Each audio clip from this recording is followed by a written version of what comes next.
మొదటిగా ఎలా ప్రారంభించబడుతుందో చూడండి.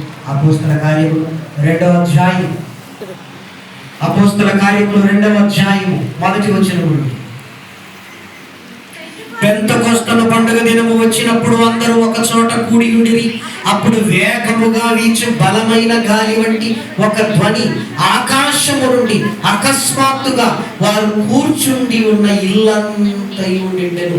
మరియు అగ్ని జ్వాలల వంటి నాలుకలు విభాగింపబడినట్టుగా వారికి కనబడి వారిలో ఒక్కొక్కరి మీద వరాలగా అందరూ పరిశుద్ధాత్మతో నిండికొనిన వారై. అందరూ పరిశుద్ధాత్మ అంటే అసలు పరిచర్య ప్రారంభమే దేని ద్వారా? పరిశుద్ధాత్మ సహాయము ద్వారా. అందుకే అపోస్తల కార్యములన్నింటిలో మీరు చూడండి, చదువుకుంటూ వెళుతుంటే పరిశుద్ధాత్ముడు బలపరుస్తున్నాడు, పరిశుద్ధాత్ముడు తీసుకుని వెళుతున్నాడు, పరిశుద్ధాత్ముడు ఆటంకపరిచాడు, ఇదిగో వారిని తీసుకుని వెళ్ళాడు, ప్రభు వారితో మాట్లాడాడని కనబడుతుంటది కార్యములంతటిలో. అంటే అపోస్తలులు తాము చేసిన కార్యములన్నింటినీ దేని ద్వారా చేశారు? పరిశుద్ధాత్మ సహాయం ద్వారా కార్యములు జరిగాయి. ఏమంటే మన ప్రేరేపణ వేరుగా ఉంటుంది, పరిశుద్ధాత్మ ప్రేరేపణ వేరుగా ఉంటుంది, వేరుగా ఉంటుంది. మీరు ఆలోచించండి, మన ఆలోచన వేరు, దేవుని ఆలోచన వేరు. మరి దేవుని ఆలోచన ఎలా తెలుసుకోవాలి? వాక్యము. మరి ఆ వాక్యము ద్వారా నాతో ఎవరు మాట్లాడతారు? పరిశుద్ధాత్ముడు నిన్ను ప్రేరేపిస్తాడు. వాక్యము ద్వారా దేవుడు నీతో మాట్లాడతాడు. ప్రేమను దేవుడు. అందుకే ఇదిగో అపోస్తలులు ఆత్మ సహాయముతో ఆదరింపబడుతున్నారు. విశ్వాసులలో సమాధానం ఉంది, దేవుని సన్నిధిని భయమున్నప్పుడు ప్రేమ వారలారా సంఘము కట్టబడుతుంది. కట్టబడిన తర్వాత ఏం జరుగుతుంది? విస్తరించబడుతుంది. ప్రేమ దేవుడు. ఇదిగో 3 సంవత్సరములు పూర్తి చేసుకొని మిమ్మల్ని మీరు కట్టుకునే స్థితిలో ఉన్నారు. ఇది కట్టబడటమే కాదు, ఏం చేయాలి? విస్తరించాలి. ఇప్పుడు విస్తరణ అంటే ఏంటి? మరలా ఒక 5 ఏళ్ల తర్వాత మనం అందరం ఇక్కడే కూర్చొని వార్షికోత్సవాన్ని మనం జరిగిస్తుంటే సంఘ కాపరి గారు తిమోతి గారు ఏమనాలి అంటే, ఇదిగో యేసుక్రీస్తు రక్షణ ప్రార్థన మందిరపు బ్రాంచ్లు ఇదిగో ఇక్కడ ఒకటి ఉంది, అక్కడ ఒకటి ఉంది, అక్కడ ఒకటి ఉంది అని మేము వినాలి. అంటే అర్థం ఏంటి? సంఘం ఏం చేయబడింది? విస్తరించబడింది. ఇప్పుడు కట్టబడుతుంది, తర్వాత విస్తరించబడుతుంది.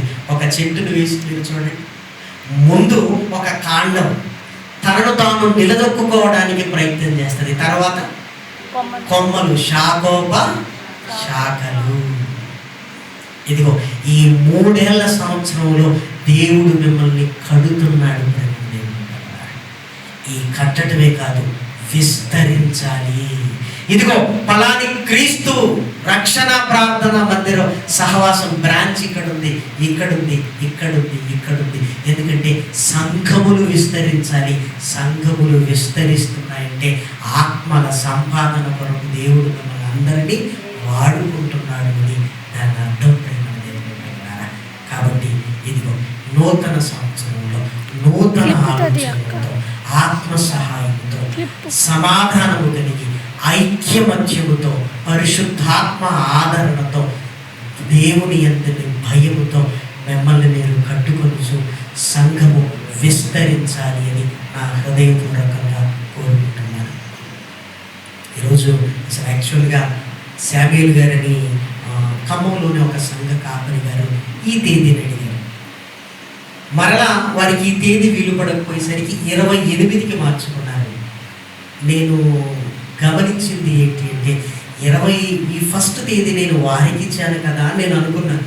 కానీ దేవుడు ఎక్కడ నడిపించాడు? ఇదిగో మీ దగ్గరికి నడిపించాడు. ఎందుకంటే దేవుని ఆలోచనలు ఎంత గొప్పగా ఉన్నాయంటే, ఆయన నేను ఆ మందిరంలో ఉండాలి కదా, అక్కడ యవనస్తుల కూడిక పెడతానన్నాను కదా, అక్కడ వాళ్ళ కుదరలేదు, మళ్ళా ఇక్కడికి తీసుకొచ్చాను. ఇక్కడికి ఇక్కడికి తీసుకొని వస్తాడు. అనేక సంఘాలకు తీసుకొని వెళ్ళి వారికి చెప్పవలసింది వారికి చెప్పిస్తాడు. నేను నేర్చుకోవలసింది నేర్చుకుంటాను. ఎందుకంటే ఇది సంఘ పరిచర్యలో అనేక మెళుకువలు మనం నేర్చుకోవాలి. దేవుని మీద ఆధారపడగలిగే స్థితిలోనికి మనం వెళ్ళిపోతే సంఘ విస్తరణ జరిగిందంటే అంతకంటే ఎంత సంతోషం. కాబట్టి దేవుడు ముందుగా మిమ్మల్ని ఆయన ఎంచుకున్నాడు. నీ ద్వారా ఆయన గొప్ప కార్యములు భవిష్యత్తులో చేయబోతున్నాడు. మీరు అనుకోవచ్చు, ఇదిగో ఇక్కడ కరెంటు లేదండి, ఇక్కడ ఇది లేదండి, అది లేదండి అంటారు. ఇక్కడ సౌకర్యాలు ఏమీ లేదు, కానీ దేవుడు మీతో కూడా ఉన్నాడు. ఆయన ఉంటే అన్ని కాళ్ళ దగ్గరికి వస్తాయి.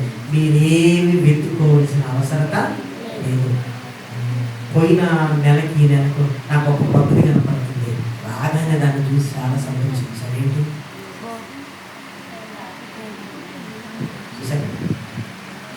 మీరు డెవలప్ అవుతున్నారు. ఇదిగో మొత్తం కనపడుతుంది. ఇది మీకు చిన్నది అనిపించవచ్చు, కానీ దేవుడి కొరకు మీరు చేసిన ప్రతి చిన్నది కూడా ఏంటి చాలా గొప్పది. అది దేవుడి కోసం చేశారు. గిన్నెడు చన్నీళ్ళు ఇస్తేనే నేను ప్రతిఫలం ఇస్తాను అన్నాడు. ప్రతిఫలం ఇస్తాను అన్నాడు. గిన్నెడు చన్నీళ్ళు అంటే చాలా చిన్న విషయం, కానీ దేవుడు దాన్ని ఏమంటున్నాడు, నేను ప్రతిఫలం ఇచ్చే అంత గొప్పది అంటున్నాడు.